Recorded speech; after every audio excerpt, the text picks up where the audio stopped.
You may remember in the not-so-distant past that Dave from Mini Wargaming decided he was going to make his own line of miniatures, which was Ravaged Star, the armies of the Veil Touched, and it went pretty well. In fact, looking at the old GameFound page, and that would be $1.1 million from 3,939 backers. So yeah, it did alright. And now, Ravaged Star is back, not just with a massive expansion of miniatures, but also with a full game that you can play with said miniatures.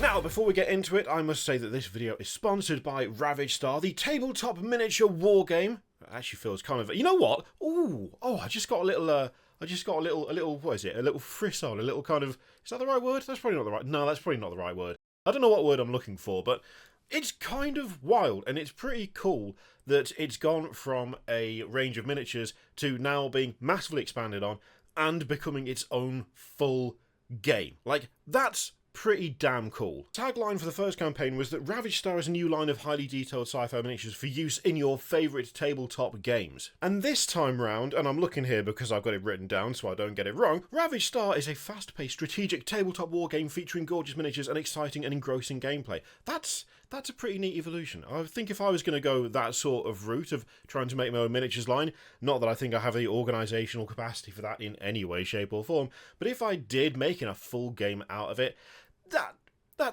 yeah, I could see myself enjoying that process, yeah. Now, if you've been following Mini Wargaming for any length of time, which you should, they are awesome, then you will have seen quite a few videos about the upcoming game on the channel.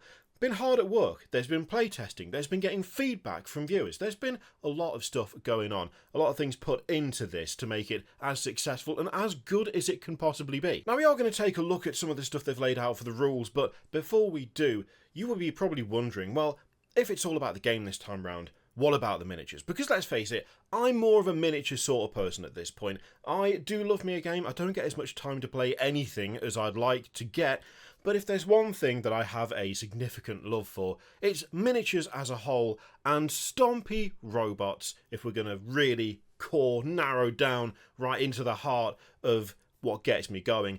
And on that subject, this is the lads, as I've taken to calling them. All of them are from the Imari range, and we have a diplomat, a pacifier, and an ambassador. Why did I say that weird? Ambassador. Ambassador? Oh, yes, ambassador, you are spoiling us. Great reference if you're like 100 years old. Anyway, now it's fair to say I absolutely love these models. They are fantastic. They tick all the boxes.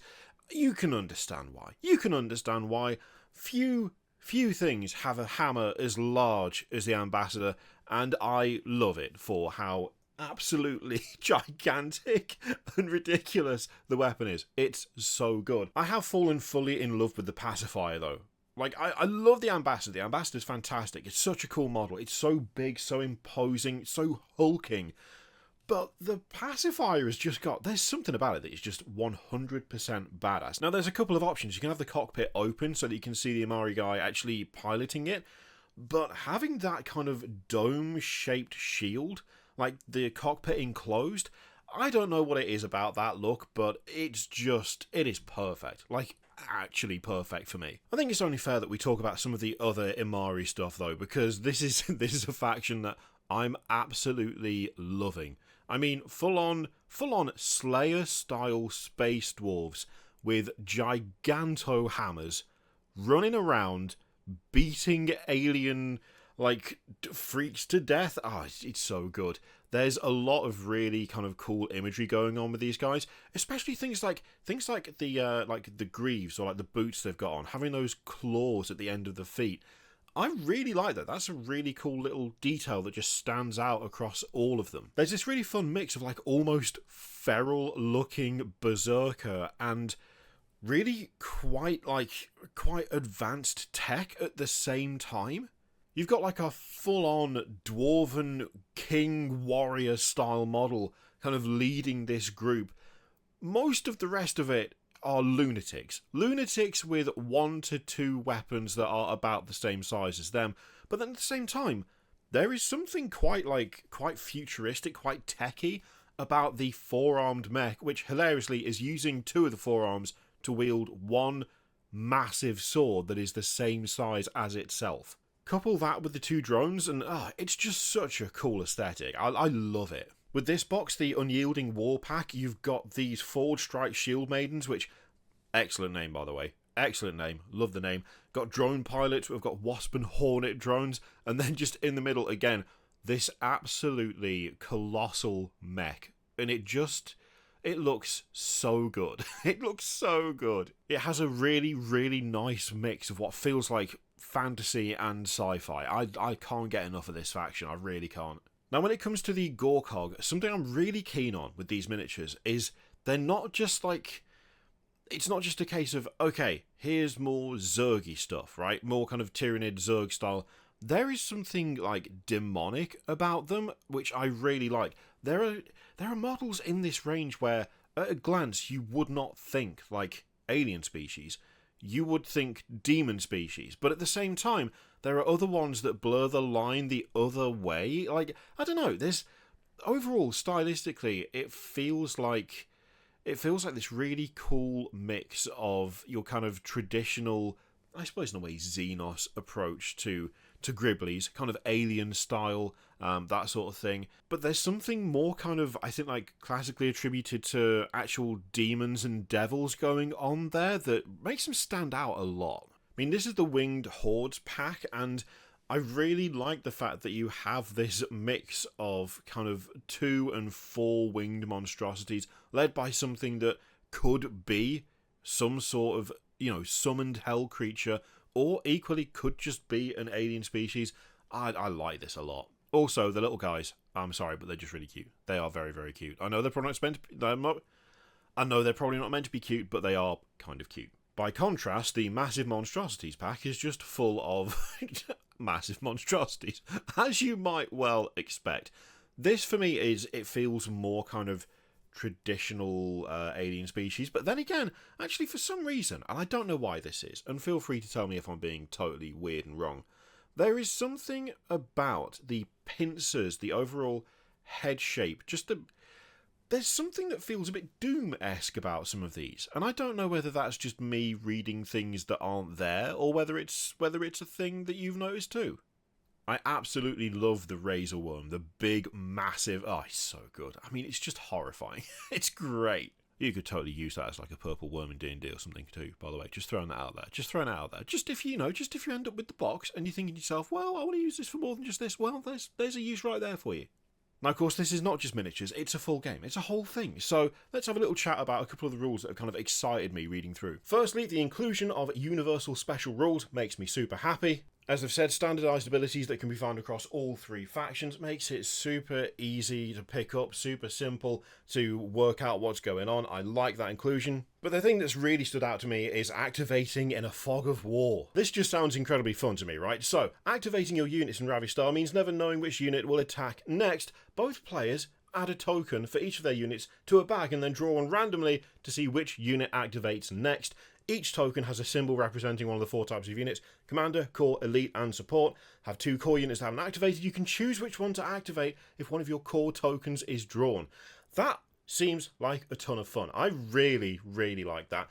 Alternate activation already, I don't know, I've experimented with it a little bit in AOS, and it can be interesting, but it doesn't feel like the game was necessarily built for that. But alternate activation is such a different way of playing to, I do all of my stuff, and then you do all of your stuff.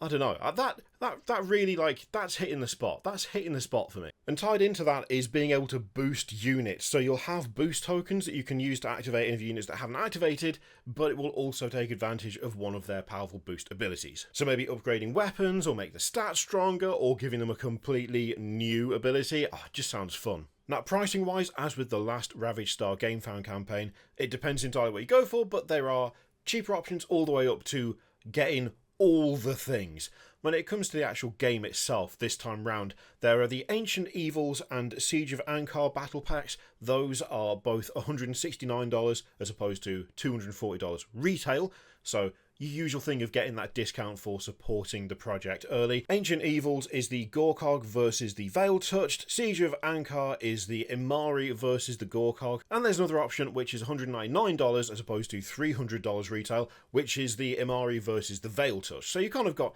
every faction facing off against each other in one way or another. Now there is a good reason for that last one being a little bit more expensive. It's full of vehicles. It's got like big chunky lads in there, which is why it's a little bit higher than the others. But I mean, to be fair, it's still pretty damn good value for a full game with everything you need to play, which you can then expand on with other stuff. The miniatures themselves are 32mm, so like heroic scale, and they're all made out of high quality PVC. So the ones that you've seen from me, those are 3D printed, those are prototypes. The actual finished, finalized ones, they won't be that material. Well, there you go. That's just a little quick overview of the campaign, of the miniatures that are contained therein.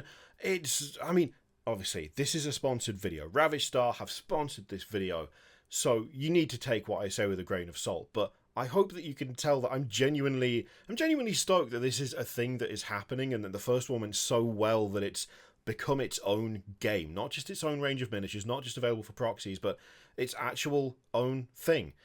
That's pretty cool, and frankly, the more competition there is, the more games there are out there that fill that kind of, you know, far future sci-fi, that sort of niche. You know what I'm getting at. The better. More choice, more options for consumers, more games to play, more things to try. Can't help but be supportive of that, you know? You can find a link to the Game Fan page in the description and in the pinned comment. Do go over there and check it out. Thank you again to Ravaged Star for sponsoring the video. Let me know what you think in the comments down below, and I will see you for the next one.